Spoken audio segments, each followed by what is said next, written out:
Aliko Dangote qui nous inspire tous. Aujourd'hui, nous la jeunesse est victime de la sorcellerie au Nigeria. Depuis que ce problème a commencé, je n'ai pas voulu me prononcer. J'ai voulu aller depuis la source. Pour ceux qui ne savent pas, je vous explique.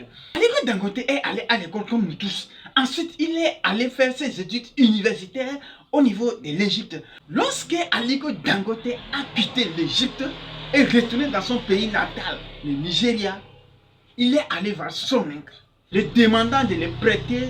J'ai converti directement autour de 1 500 000 francs environ. Lorsqu'on a prêté cet argent à Aliko Dangote, il a commencé par importer du riz, du sucre. À un moment donné, il s'est assis, s'est posé la question: pourquoi continuer toujours d'importer? Est-ce que nous n'avons pas produit tout ceci localement? C'est en ce moment qu'il a commencé par investir dans la production du sucre, aussi du sel. Il produit également du riz. Maintenant, un jour, Aliko Dangote s'est assis, il s'est posé la question: comme la population nigérienne, la population africaine est en train de grandir, est-ce que je ne peux pas prendre mes bénéfices là que j'ai économisé un peu pour investir, pour construire une cimenterie? C'est en ce moment qu'Aliko Dangote a pris toutes ses économies pour construire une cimenterie. Juste pour permettre à la population africaine de pouvoir trouver maintenant du ciment moins cher, de bonne qualité pour pouvoir construire. Un jour, Aliko Dangote s'est assis, il s'est dit ceci: je sais très bien que c'est la transformation qui apporte de la valeur ajoutée. Comme mon pays, le Nigeria, est le premier producteur du pétrole brut, je pense prendre le risque d'investir 19 milliards de dollars. Vous avez idée de ce qui représente 19 milliards de dollars? Aha. Aujourd'hui, lorsqu'on parle de 19 millions de francs CFA seulement, il y a d'autres personnes qui deviennent fous. On parle de 19 milliards de dollars. Ce n'est pas francs CFA, dollars qu'une personne a enlevé de sa poche. Il s'est dit: comme il y a plusieurs jeunes qui sont au chômage, je vais construire une raffinerie. Pas n'importe quelle raffinerie, la plus grande raffinerie du pétrole dans le monde, qui serait en mesure d'employer 500 000 personnes. Mettez juste 10 personnes derrière chaque personne, vous allez voir que cette raffinerie nourrit plus de 5 millions de personnes par mois. Les Nigériens disent que non, on préfère acheter du pétrole cher au dehors, et les 5 millions de personnes que tu nourris ici au Nigeria, ils n'ont qu'à mourir de faim. C'est ce que nous on veut. Nous n'avons jamais vu Aliko Dangote sur les plateaux pour faire des émissions ou bien pour défendre ses idées et tout ceci. Si tu vois Aliko Dangote en train de faire une émission, c'est juste pour motiver la jeunesse. Mais ces derniers temps, Aliko Dangote est obligé de se mettre sur des plateaux de télé parce qu'il a voulu faire du bien pour l'Afrique, il a voulu faire du bien pour le Nigeria. Chers amis, nous allons où avec cette mentalité?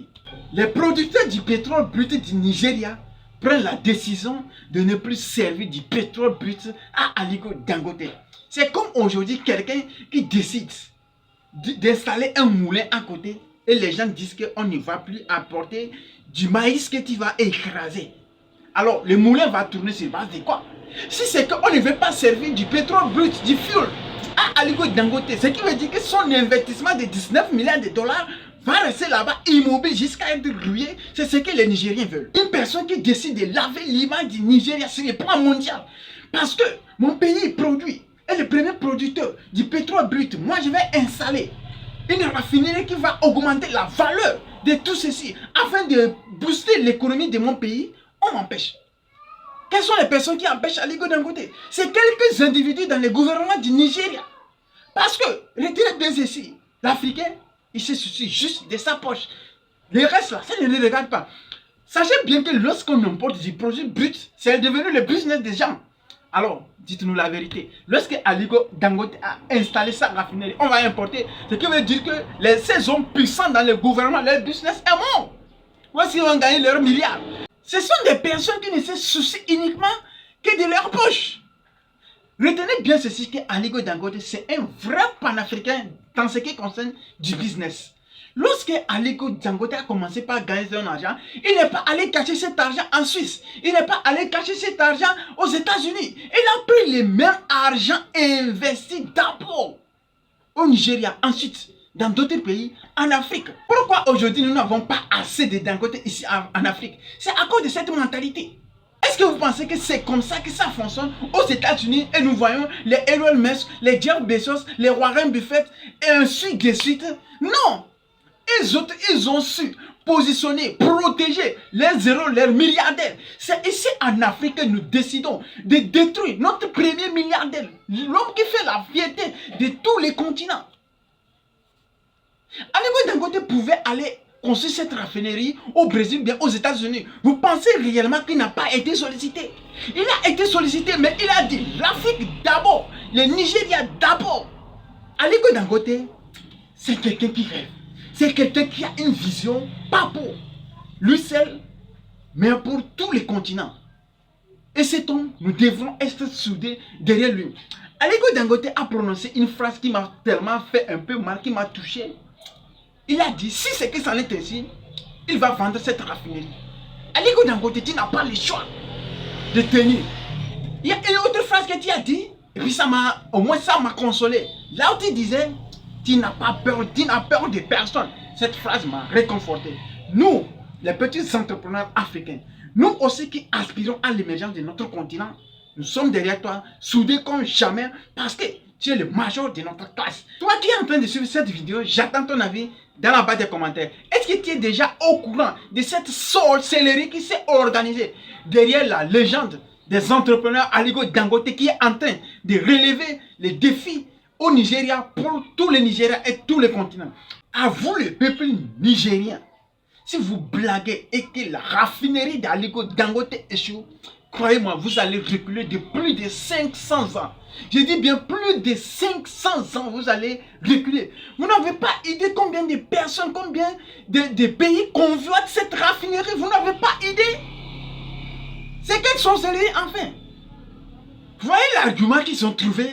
C'est que les produits finis qui sortent de la raffinerie d'Aliko Dangote est très mauvais pour les camions, pour les véhicules, ainsi pour tous ceux qui en ont besoin de consommer du gaz, de l'essence et tout.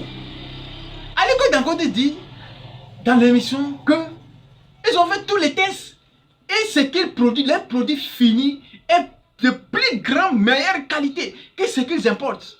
Les amis, nous qui sommes toujours en train d'inviter nos frères de la diaspora en les disant venez ou venez, venez ou venez, venez nous aider à investir pour pouvoir construire notre continent, venez ou venez. L'Afrique est en pleine construction. Maintenant, ils sont en train de suivre l'actualité avec nous sur Aliko Dangote. Qu'est-ce que nous allons leur dire maintenant? Venez ou bien ne venez pas. Venez investir vos milliards et on va détruire vos business ou bien ne venez pas. Nous ne pouvons pas dire que nous voulons construire notre continent. Dans le même temps, les personnes qui investissent leur argent, nous sommes prêts à détruire leur business.